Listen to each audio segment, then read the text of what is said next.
Well, I'd like to welcome you back and let you know that in this video we are going to discuss playing single-player Dungeons and Dragons. That doesn't mean a dungeon master and another human player. That means somebody who likes to play Dungeons and Dragons all by themselves. So to start with, I want to make it clear that a bunch of different ways to play this. There's a lot of different ways to play this, and I'm going to go through all of them over time. You'll notice that over time I'm going to try to make my production value go up a little bit. Depends on how much attention or draw this kind of thing gets. I'm kind of hoping it gets a fair bit, but I'm not going to script this, especially the session one. I might, when I start doing the actual gameplay, I'm definitely going to do real sessions. I'm going to try to make the next video one of those, even if it's somewhat short. Like for instance, we might go through a good starter set, especially. It's really good for people who have never played Dungeons & Dragons before, trying to get into it. The starter set here, it doesn't come with these minis, but it's it kind of can get you in the game pretty easily. If you don't understand the rules, there's starter set rule book that comes in it. These are about $20, I think. Comes with a set of dice. I believe these blue ones, if I can do that, comes with those, so that's in the package. It comes with pre-rolled characters that you can use, which is nice. It helps you learn how to make your characters in a traditional sense, which is very usable when it comes to, playing both multiplayer and single player. Oh, I'm not gonna pull it out, screw it. Both multiplayer and single player Dungeons & Dragons sessions. The reason why I'm big on playing by myself is that I spend a lot of time by myself, like quite a bit, and I enjoy it. I exercise a lot of creativity in like writing projects and things like that. So this is a good way to inspire yourself. So, like I was getting at, there's a bunch of different ways to do this. One of my favorite ways is basically just to do it in my head. Now that's not really practical, so we got to go through some of the mechanical options. For instance, it's going to be based on the material that you have on hand. Say, for instance, like you're in a, we'll just say you're in a jail cell, right? Or you're in a place where you don't have access to, materials. You've got basically a piece of paper and a notebook. You can play DnD. One way, like say you don't even have cards, you can use cards to create like simulated dice. We can go through that later on if you like. Or you can do it with, if you've got index cards and, wherever you're at, or say you just have some paper.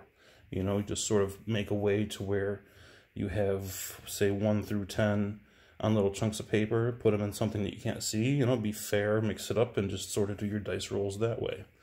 That's a really easy way to do it. We can go through other ways if you want to, but so once you've got your way of doing the random number generator, basically your dice rolls, all you need to do is come up with statistics. So, let's say you want to be a fighter. So, fighter level 1. Well, see, okay, I'm going to not do my writing properly. That doesn't matter. Let's say you're fighter level 1, right? You don't really know too much of the basic D&D roles, or you do, or whatever. You don't have books on hand. Just give them just give them hit points. Hit points. You don't even need to worry about strength or anything. Unless you want to say he's a strong, particularly strong, individual, just give him a +1 to strength to hit. Hit points. We'll say he's got, especially at first level, first several levels even. And in fact, in my little book, I wrote a feat out to where you can take max hit points every level, but it's, kind of costly for you to do so. I'll go into that at some point too, later down the line. But we'll just say he's got 10 hit points, right? So that's really all you need. Well, armor class, if you want to, you're going to have an opposing, 2 guys against each other or whatever. He's going to have an armor class. So, we'll say, I don't know, 5 or something. Whatever number you want to make up. And do the same thing with an enemy. So, And this is just a very basic, like I said, really simple way to do it. And just do basically the same thing. He's got +1. We're going to totally equalize these guys to hit. Hit points are 10. You can roll these too if you want to, you know, like just to randomize it. This is the very quick and dirty way to get a quick little, you know, little scenario and make as many enemies as you like, make as many friendlies as you like. You can give him spells if you want. We'll put his AC at, we'll say he's got slightly better AC. All right, on. And then you just sort of roll against. You take turns. You imagine the scenario. What weapon does this guy have? He's got the fighter. He has, oh, I don't know. This is a bare knuckles fight. So they do D4 +1 to hit, right? So he's also using fists, D4. So like, you know, you roll your to hit roll, you know. I don't have any open dice handy right now. But again, this is session 0. We're not really trying to get into an actual scenario. But that's a very basic, dirty, gritty way to do it. Moving forward from that, you know, you can start using cards. You know, if you want to get invested in it, a little bit of, if you have a little bit of resources, you know, some money and, you know, that kind of thing, and you want to spend on this type of thing. And again, I'm going to point out, should I say, that this really isn't a bad way to spend money if you have a little extra money. I can't lie. Just because it can occupy a lot of your time. It can, you know, it can inspire a whole lot of creativity. So, again, that's a really dirty way to do it, and you just move up from there. Another one of my favorite ways to do it is with those board games, like I've mentioned before. Now, I've got 2 copies of that Legend of Dritz. Pronounce it how you want. I pronounce it Dritz. Yell at me. It's okay. You know, just chew me out in the comments section. So, Dritz Doerden, right there, in the board game, these are his stats. And in the books, I should have got that book out. It shows his actual stats in the real game. Now, this isn't the actual full-on Dungeons & Dragons statistics, right? Because you're going to have feats and, you know, whatever level he is and all kinds of silly stuff, right? That's the Dritz according to that board game. You don't have to go by those stats, right? You can pull them out of the book. You can play that board game with regular rules or rules that you made up on your own. One key takeaway that I do want to impress upon you is that the rules are mostly just options, right? This is a game of imagination, and that's the important thing to remember. You're imagining, you know, scenarios in your head, and you can make it as involved or engaging as you want to, or not so. Say you only got 10, 20 minutes to play, or say you got like 3-4 hours to play. You're going to be home all weekend by yourself, need something to do. You're trapped in with the snow. Who knows, right? The power's out. This all is a fantastic way to play Dungeons & Dragons with no electricity, or with electricity, but particularly no electricity. You know, you can do it anywhere. If you have the materials, again, pen and paper in your mind, and you can play it just like this with friends, you know. Another important note that I want to press is when you start playing the scenarios, like there's videos all over YouTube about, well, not all over, it's a specialized niche, but there's videos that'll talk about the old modules that came with first edition Dungeons & Dragons, and I don't know if they did them quite in second edition, but there are modules where it totally goes through how, you know, playing single player scenarios. Some of them are pretty interesting. I think that they could be done better. The problem is a lot of it, they try to avoid spoilers. Well, because in a lot of these different ways of playing D&D, especially the more advanced ways to play it completely by yourself, you're sort of going to have to deal with spoilers. You're going to have to, I guess, self-discipline is a key word here. You know, you're going to know a little bit more than you should just as a basic player. That's fine. You know, discipline yourself in that you are not just going to follow in the meta. Follow the dice rolls. Play the role as the character when you're playing the character. When you're being the dungeon master, be the dungeon master. You're the opposition or friendly faces of the scenario. Or, you know, you're making the requirements for, you know, your challenge level dice rolls or whatever. You know, there's the way to do these by yourself. These, you know, like the Curse of Strahd, this is one I'm going to go through with you, at least maybe a chapter. I don't want to spoil this for people who don't want to spoil, so I'll definitely make sure that you're aware there's going to be spoilers for those of you who don't want to see it. But, again, in order to play D&D by yourself and have it match the traditional sense of Dungeons & Dragons with, you know, all the little nuances, you know, the rule books and everything. I even sometimes incorporate, that's why I pulled this one out, I incorporate things from other genres like Mage the Awakening. I use some of that for psionics, and you might not know what psionics are, most of you probably do, but it's a different way to look at, it's not really magic, but you can kind of call it magic, you know, powers that the character develops. Like, for instance, the way I like to play it, and this is a side note, lair actions. Advanced creatures like dragons and stuff have lair actions when they're in their, you know, home area. There are other type of actions that characters get, like legendary actions. To me, I don't really like to call that. You can call it what you want. To me, that's like more like along the lines of psionics, mind power, or abilities that you've, you know, adapted throughout the course of whatever life you had that give you a little bit of control of an environment or scenario. You know, to me, that's psionics. But, you know, call it what you want. Another good thing, by the way, about these board games is they come with some pretty decent miniatures. They're not great, but they're not bad at all. Again, that's two games worth. So you get about half of that. I'm not going to go through them, but you also get, what's really fun, if you want to have a random adventure, they come with these tiles, right? And some of the game rules is that you got to shuffle these tiles and you lay them out in a certain number or whatever.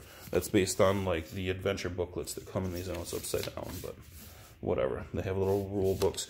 So you can play D&D by yourself with just those. And it calls for 1 to 5 players, right? Generally, the first scenario in the adventure book is primarily a one player scenario, but you can play all these scenarios with 1 player. You just got to run multiple characters. You know, have one be your main, like your little Dritz, and have him be your main, and have the companion characters be, you know, somebody else. You know, I don't know where the Dritz is in here. There's definitely one, but at any rate, you know, the more advanced you go, the more characters you got to play. I think that's really about it for like this session 0. You basically just got to decide how far you... First, you got to decide what supplies do you have on hand. You got to realize what you have to work with. If you've got more than just a piece of paper and a pencil, then, you know, you can get a lot more detailed. And secondly, you're going to be your own dungeon master. When you start getting into this, you know, that's just part of the game. If you don't like to spoil yourself, you're just going to have to kind of maybe not play D&D by yourself. I don't know. There are ways. We can go into that later on, but it's not really that engaging for the people that don't want to do it. So, you have to be your own dungeon master. You've got to disregard the spoilers. You've got to use self-discipline when it comes to dice rolls. Keep it randomized for yourself. You can use, there's tables and stuff we'll go into when you actually start doing the scenarios. Again, I'm going to try to film one of those maybe tomorrow. I'll put it out maybe Monday or Tuesday. Maybe start doing 2 of these a week. Again, it depends on how much this picks up. You know, if it gets any interest. You know, even just a little interest. I don't care. If there's one person out there that really enjoys this and wants to learn more, then I think it'd probably be worth it. Another thing that's really cool, kind of side note, and I'm about done with the video, so thanks for hanging with me. I'm just chatting. Again, I don't script these, but, you know, they come with a couple 20-sided dice. You know, you can play your whole game of D&D just with 20s. I got a 20. They come with, well, you can't really see them in here, but some of them, like, I think the newer ones, no, they're in there. No, it's not. They come with, like, little cardboard coins. It's good thick cardboard. It's not like it's cheap. You know, it's the same cardboard as this. You can hear it's got some meat to it. I wouldn't want to get it wet or, you know, torque on it too much, but, you know, just like these guys. This is actually Dritz's dad. Here's a little spoiler for you. That's Dinnan Dord, and I don't know if you can really make it out, but yeah, there you go. Dinnan. Yeah, a little spoiler for you. But, you know, you can paint those if you want. If I were to paint these, to be honest with you, I'd make like foam holders for them so that they don't have to sit in the box like that. That's something else I'll talk about eventually. Again, based on how well my Dungeons & Dragons video line does. So I think I've rambled on enough. I'm pretty sure I covered pretty much everything that I wanted to cover. I think maybe 2 or 3 videos down the line, we're going to go ahead and run this. This will be a spoiler-based scenario. I like these guys. They remind me, in fact, they're based sort of on the 80s cartoon show. So it'd be a good starting point. Eventually we might talk about Curse of Strahd, or some of the other adventure books. I might get into some of the 1st edition and 2nd edition stuff too. We'll have to constantly return to our home base here, so that's going to be our crystal ship. I like to do a little bit of Spelljammer, so that's a really cool setting. We'll see what we get into. I've actually got the 2nd edition Dragonlance campaign setting coming next week. I found it for like $30 in decent condition, so that's one of my more favorite. I like Forgotten Realms. That's primarily where we're gonna set the game up. But yeah, I've rambled enough. These cards are really cool, by the way. They're like your monster manual, but in card form. Kind of neat. So at any rate, I hope you enjoyed the video. Thanks for sticking around. If you like this kind of thing and want to see more, just hit that subscribe, hit that thumbs up, leave me a comment, the old YouTube algorithm thing. It's really helpful, and it shows your interest. I don't really ever plan on making a living off of this, but the bigger it gets, the better production value will become of it. So thanks again. Talk to you soon.